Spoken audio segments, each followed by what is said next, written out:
Wah, Ulang lagi. terus gimana? Masuk ke itu lagi. Ya, tadi pertanyaan hilang dong. Iya. Atau lihat ke sini. Ini nggak ada tuh teh. Nah, ini baru join lagi nih. Oke, sebentar coba aku panggil lagi. Koneksi saya yang. Nah. Hilang nggak ini? Alam surga, maafkan, koneksi wifi di tempat saya tiba-tiba menghilang.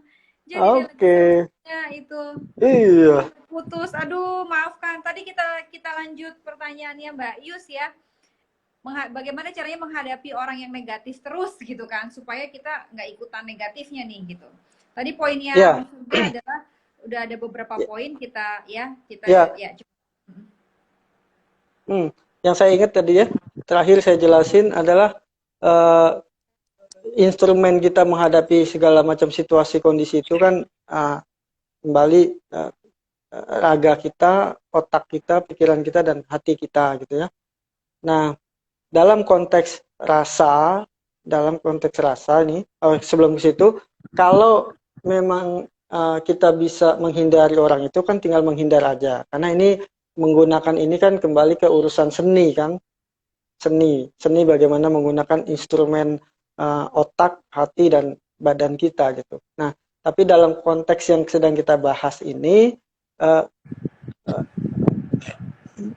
usahakan semaksimal mungkin untuk tidak ke distract dengan hal itu. Itu oke, ada jeleknya, tapi ada nggak bagusnya. Ini sekali lagi kontekstual ya. Kontekstual nih, tergantung situasi kondisinya kayak apa gitu. Tapi dalam konteks kita menjaga rasa bahagianya kita, maka kalau emang bisa dihindarin, ya hindarin aja orang itu. Kalau memang kita nggak terlalu, apa namanya istilahnya, interaktifnya tuh nggak ada urusan gitu. Ya. Nah, tapi kalau memang ini keseharian kita sama mereka, entah itu keluarga, entah itu saudara misalnya kan, nah maka coba lihat sisi yang lain. Dari yang jelek ini ada nggak yang baiknya gitu. 1000 yang jelek mungkin gitu ya, nyebelin, ngeselin, tapi ada nggak yang baiknya? Kita fokus ke situ gitu. Nah itu salah satu cara. Nggak gampang, memang betul nggak gampang karena memang harus dilatih. Kalau sudah terlatih, insya Allah nggak akan jadi masalah gitu. Tapi yang ada kita kayak malah kasihan, malah memaklumi dan kasihan. Aduh, kok lu hidup kayak gitu banget sih gitu. Kan sayang tuh hatinya, kan sayang tuh jiwanya gitu. Gitu. Kira-kira gitu, Mbak. Baiklah, ini Soalnya mulai sebenarnya banyak nih. pertanyaannya agak-agak mirip juga nih. Sebentar dari Zara Sauki. Tadi mirip sebetulnya dengan pertanyaannya Mbak Yus. Bagaimana caranya menghadapi orang yang sering menebarkan energi negatif? Berarti mirip ya jawabannya, pertanyaannya mirip sama yang tadi, sehingga jawabannya kurang lebih ya seperti itu. Jadi tentunya kalau bisa kita yang mengingat positifnya dia, jadi kita ngadepinnya dengan positif gitu ya, Om Surga. Iya, apalagi ini konteksnya yang kita bahas kan relationship nih kan. Nah, apalagi itu orang di dalam rumah kita sendiri tadi saya bilang. Nah, eh, ya mungkin masih karena perbedaan pendapat, perbedaan sikap dan seterusnya, kita kayaknya kesel gitu. Seolah-olah tuh ngeselin kita terus gitu kan. Nah, kan tinggal switch fokusnya aja dulu. Itu jaga nih vibrasi positifnya, energi bahagianya itu harus jaga supaya apa? Kalau nggak terjaga, ikutan negatif kepala kita ini jadi nggak sehat pasti.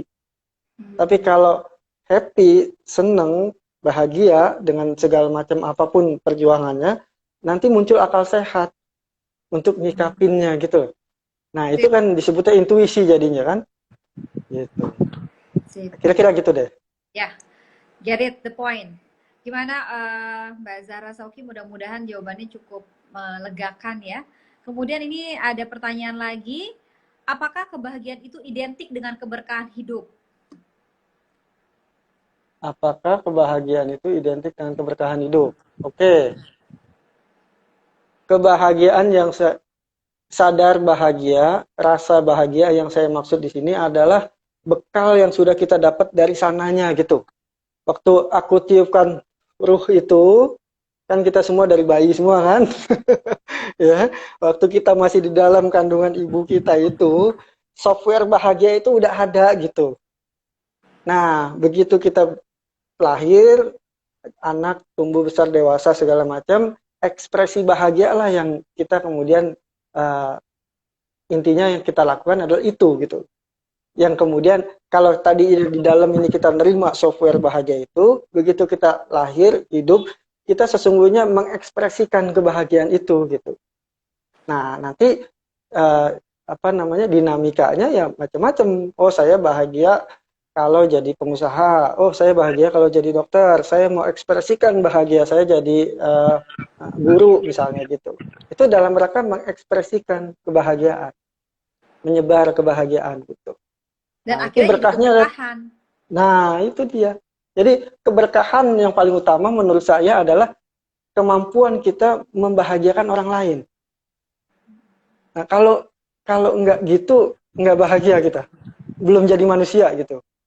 Belum Jadi lengkap seperti tadi yang keberkahannya. Mbak Winda sebenarnya statement di awal itu sudah menjawab semua pertanyaan ya. Iya. Bahwa ya, ruh kita itu memang untuk bahagia dan untuk membahagiakan ya. Ya, Iya. ya, ya, ya. Benar tadi. Jawaban sudah diberikan sebelum pertanyaan-pertanyaan ini ada. Nah, baiklah. Mudah-mudahan tadi jawabannya cukup jelas ya. Kemudian ini sebenarnya nih, ada dua pertanyaan yang sebenarnya agak-agak mirip. Yang pertama gini, bagaimana menjaga energi positif? Oh ya, menjaga energi positif hanya bisa dalam lingkungan positif gitu. Nah, ini yang harus kita jadikan ini adalah mitos. Jadi menjaga energi positif hanya bisa di dalam lingkungan positif. Menurut saya itu mitos. Benar nggak Om Surga? Karena fact-nya. Ya, itu akan jadi lebih mudah, iya. Akan jadi mudah dan sangat mudah gitu.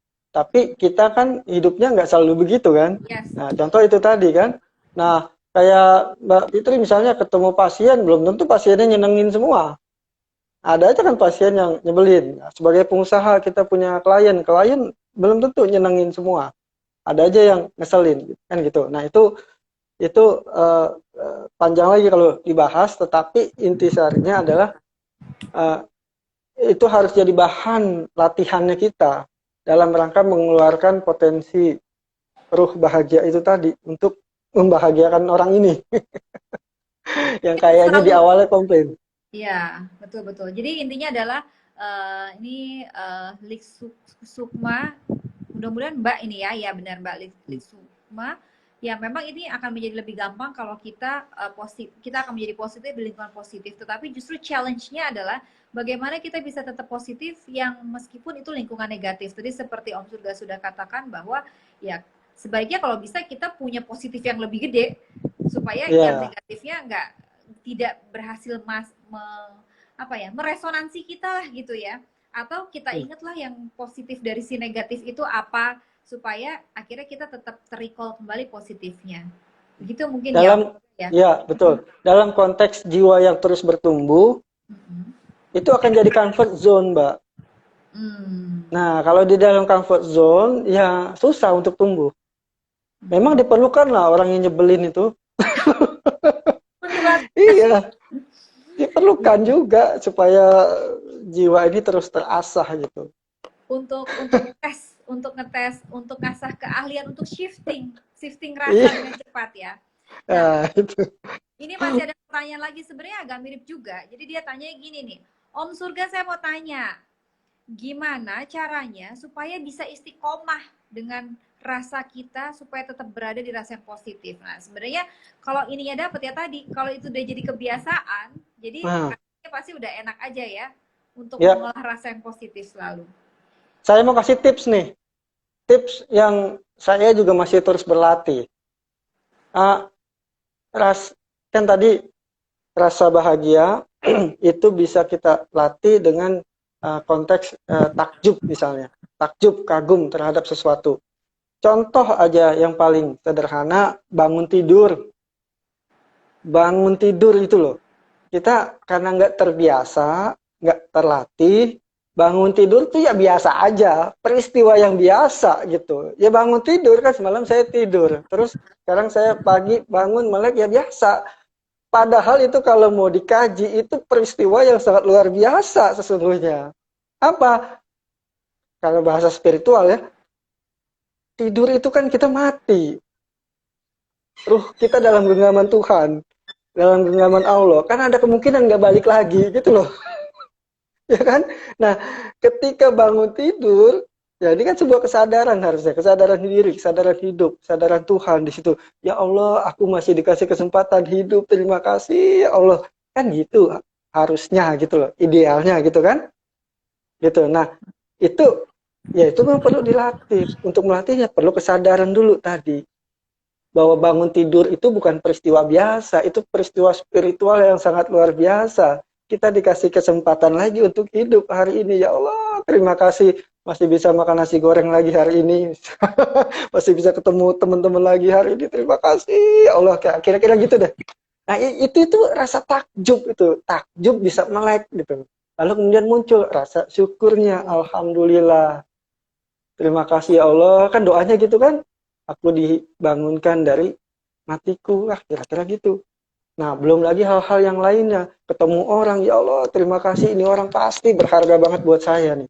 Kenapa dia hari ini ketemu dia ya gitu. Ya, entah itu dia orangnya nyenengin atau ngeselin, pasti ada sesuatu gitu. Dan itu harusnya menjadi peristiwa yang menakjubkan gitu. Dan membangunkan rasa takjub. Ya Allah, terima kasih. Untung hari ini ketemu Dr. Fitri misalnya. Untung hari ini ketemu si A, si B, si C. Saya jadi begini, saya jadi begitu. Nah, itu bahan latihan. Gitu. Perlu dilatih memang iya. Perlu dibiasakan iya. Yes. Jadi supaya tetap terjaga di track yang benar dengan vibrasi yang baik. Nah, ini pertanyaannya Betul. sebenarnya spesifik banget nih ke Om Surga nih. Simple tapi menurut saya cukup dalam. Dari Bapak Dharma, beliau bertanya begini, apa arti hidup menurut Om Surga? Terima kasih gitu. Wah, Masya Allah.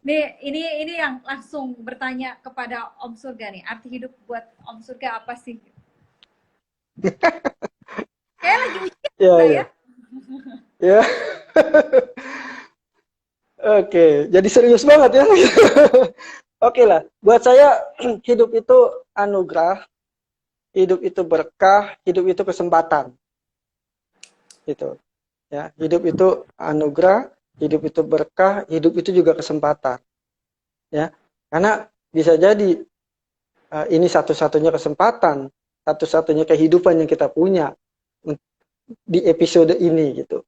Entah berikutnya kita sebagai ruh tadi mau dijadiin apa kan itu terserah yang punya gitu kan. Ya, kan bisa aja nih sebagai misalnya saya Tuhan nih misalnya. Terus nih ruh kamu saya jadiin kambing ya misalnya gitu. Jadi tuh kambing kan. Misalnya lah ya, kamu saya jadiin gunung ya. Nah, jadi tuh gunung. Kamu saya jadiin manusia ya. Nah gitu. Itu yang saya maksud. Itu berkah, itu juga kesempatan untuk apa? Untuk meningkatkan jiwa, untuk terus tumbuh dan berkembang menjadi lebih baik lagi. Yang ujung-ujungnya kalau secara serius gitu bahasanya, ya untuk meniru yang membuat kita, meniru akhlaknya Tuhan kan kira-kira gitu. Yang Maha Pengasih ya kita jadi ikut memberi kasih. Yang Maha Penyayang kita ikut memberi kasih sayang. Yang Maha Pemberi rezeki. 99 Asmaul Husna itu ya. Ya, gitu. Kesempatan untuk mewakilinya, membahagiakan orang lain. Mungkin kalau dikorelasikan dengan tema kita adalah itu. Ya, baiklah. Ini kayaknya pertanyaannya sebenarnya masih cukup lumayan banyak, tapi mungkin 2 pertanyaan lagi ya. Udah jam 5 ngapain berasa. Oke, jadi ini dari Mbak Dwi Ago, pertanyaannya adalah, Om, gimana nih caranya menghadapi downline yang suka ngutang produk? Nah, ini dia poin. Kasih bahagia aja atau kasih senyum aja tapi nggak bayar-bayar gimana nih, Om? Oke, nah kembali itu kan sebab, itu buah. Akarnya itu apa gitu? Ya, akarnya adalah itu tadi relationship kita dengan diri kita, relationship kita dengan bisnis kita, termasuk relationship kita dengan downline-nya kita. Nah, bahagia nggak kita dengan bisnis yang sedang kita jalani saat ini? Itu poinnya, nomor 1. ada ketakjuban nggak sih kita dengan bisnis yang sedang kita jalani? Ya Allah, ini bisnis keren banget misalnya gitu. Dengan bisnis ini sebenarnya saya ini bisa menolong orang banyak, bla bla bla segala macam. Bukan cuma di mulut loh ya, tapi terasa di sini. Nah, kalau terasa di sini, lalu kemudian ada peristiwa yang kayak gitu, kan kelihatan polanya. Kalau cuma cuma jarang-jarang, jangan-jangan itu kesempatan kita untuk nolongin dia, mengekspresikan kebahagiaan. Tapi kalau terus berulang dan sering, jangan-jangan di sini yang ada masalah. Gitu. Bahwa jangan-jangan nih komplain terus nih kita dengan bisnis yang lagi kita jalanin. Sialan nih bisnis, gue lagi enak-enak tidur, harus bangun pagi, harus ke klien, harus ini, harus itu. Nah, artinya kan nggak happy, nggak bahagia. Gitu. Baiklah, Kira-kira berarti gitu, Mbak. harus diberesin dulu ya bagaimana relationship kita dengan bisnis kita ini ya.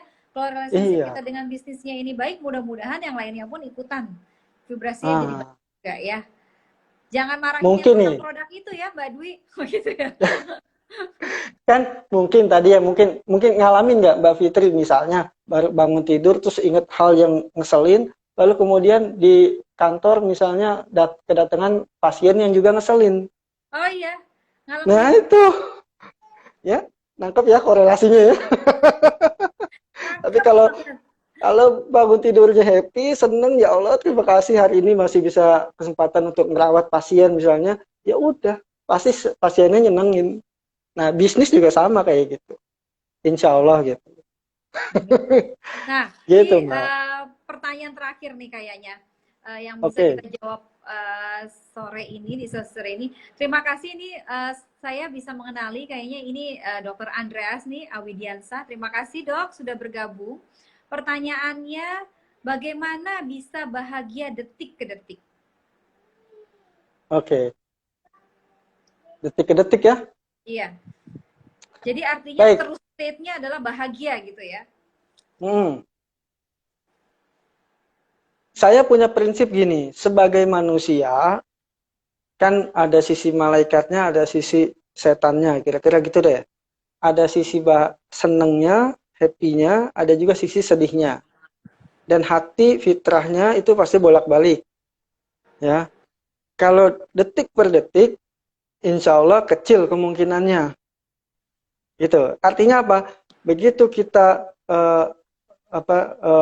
hari ini happy, detik ini happy, sebenarnya mungkin sedetik yang akan datang kita sedih atau kesel atau marah, misalnya gitu. Nah, ini fitrah. Harus dipahami ini fitrah. Gitu. Fitrahnya hati kita, jiwa kita ya kayak gitu. Yang dituntut adalah elingnya, sadarnya bahwa saat ini saya lagi happy, saat ini saya lagi sedih. Saat ini saya lagi seneng, ini saya lagi kesel nih sama anak saya, gitu. Ya. Tapi rasa ini, emosi ini tidak mempengaruhi kita untuk melakukan sesuatu yang nggak baik atau di luar kendali, tetap dalam kesadaran gitu.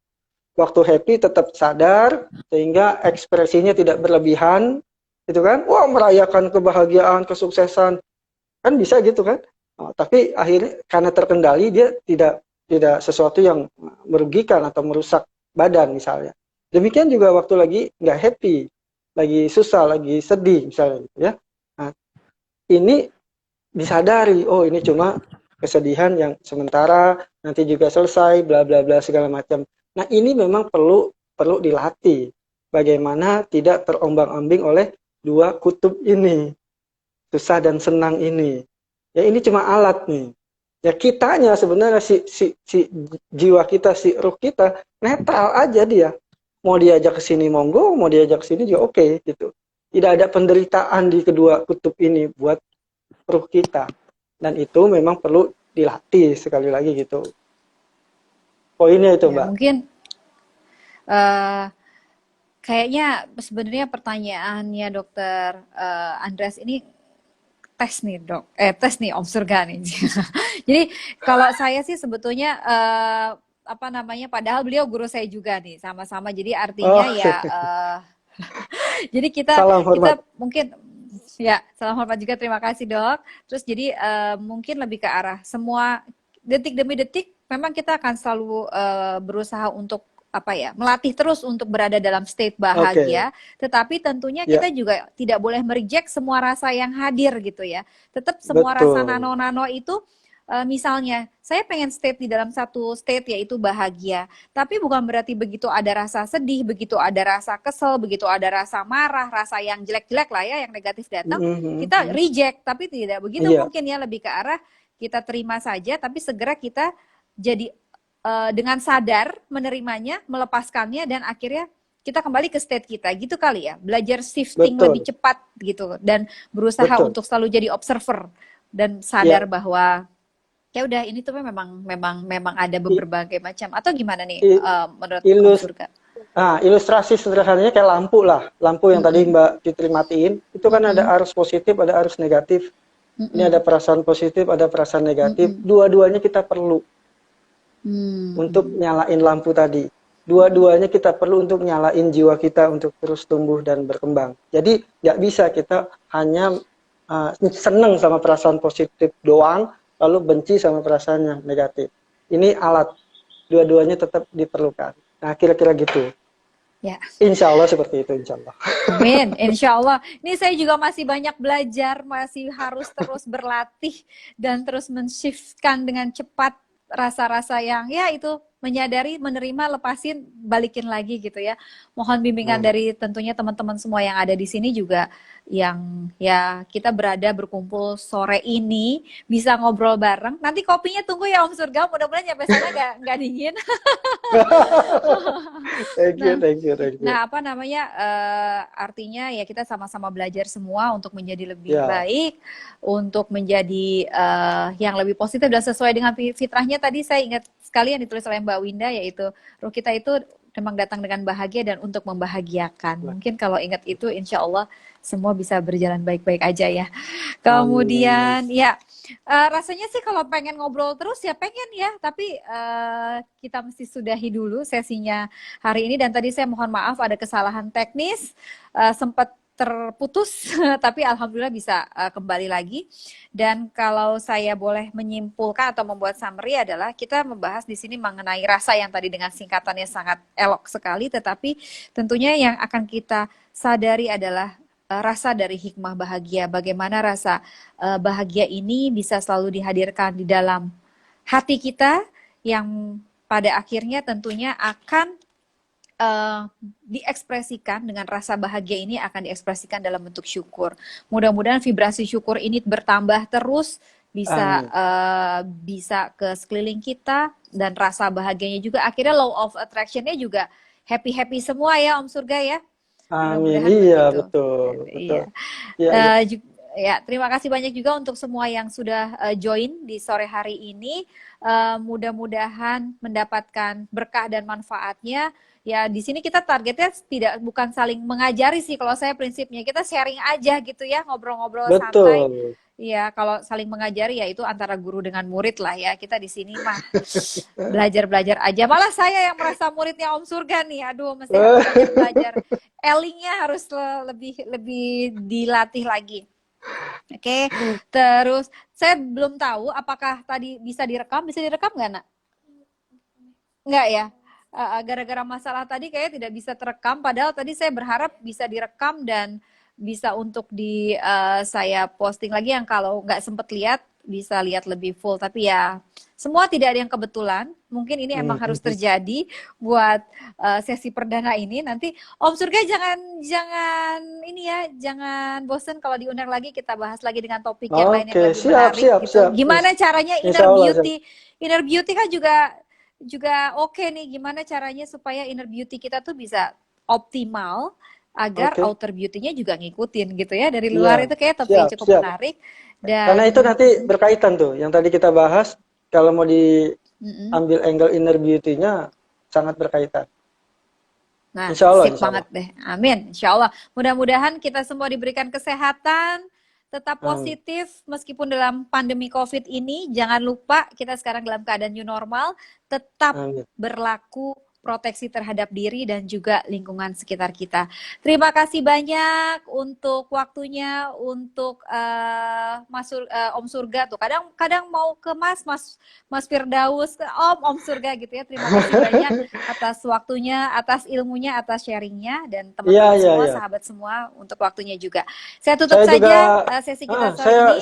saya mengucapin terima kasih juga buat teman-teman yang sudah hadir dan mohon maaf juga kalau ada hal-hal yang kurang berkenan atau atau ucapan saya ada yang salah. Sekali lagi sama-sama belajar. Mohon maaf. Terima kasih. Sama-sama saya juga minta maaf atas kesalahan yang kadang-kadang kita nggak sadar bikin ya. Terima kasih banyak. Selamat minum kopi masing-masing di rumah masing-masing. Kita ketemu lagi di sesi berikutnya. Tampaknya kayaknya sesi berikutnya kita akan buka di hari Senin. Nah ini lagi Senin. Oke, terima kasih banyak semuanya. Assalamualaikum warahmatullahi wabarakatuh. Selamat sore. Waalaikumsalam warahmatullahi wabarakatuh. Ini ya.